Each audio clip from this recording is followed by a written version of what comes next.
Hey everybody, this is Berg, and I'm in the ICT Analytics course this fall, and here's the presentation of my final project. So basically what happened was I'm a consulting company, and I've been engaged with a company that does web ordering, and what they had wanted was for us to dig into kind of what makes their company work and not work, and then we can see if we can gather any analytics on that and report to them and figure out what worked well and what not. So kind of what we did basically was we hooked into Google Analytics on the website and looked at what was going on with the users and what they were doing and what they want to do and where they stop and what's going on. So as you can see here by this first graph, the most popular part was the Your Info website or web page of it, and I think a lot of that is just people wanting to know more about the company. So a big part of that is, as a consumer, I also look at that often, and you want to know, okay, so what makes this company different? Why would I trust them with my money? And are they going to be there to support me in the future? So I believe that that would be a huge place to continue to add information to and consider, just to build trust with your customers. But that's not entirely where the money is directly made, but it's a very key piece. So that's something to take note of. The next metric we are looking at here is the goal completions in the basket. So basically what happens here is we see how many people put items into the shopping basket, and then how many people actually make it to the payment page. So abandonments are a huge issue in online sales. So a lot of it turns into what can we do differently to make sure that the consumer is going to actually input payment information and complete the transaction.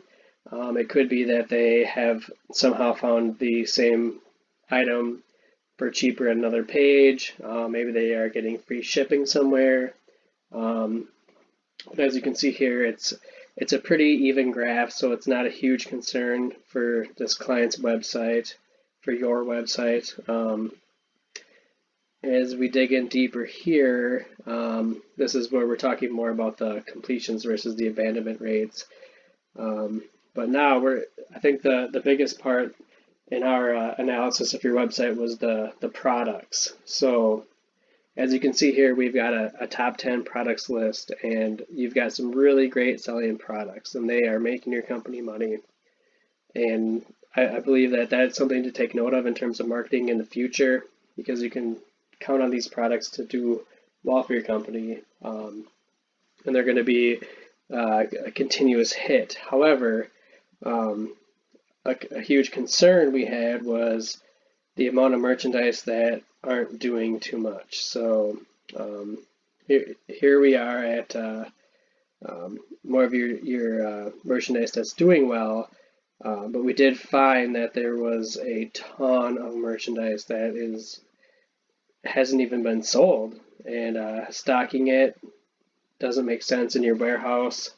And so further analysis, there either needs to be a huge change in what you're going to be pushing marketing wise, and that could be pushing your heavy hitters, or you could be doing a complete revamp in terms of what you're selling, because you have a lot of options out there in your store, but a lot of them are not selling, and that was shocking to us. The fact that you have so many items that are doing so little for your company, it doesn't make sense to stock them. So our company believes that promoting your bread and butter items will definitely help maximize your profits.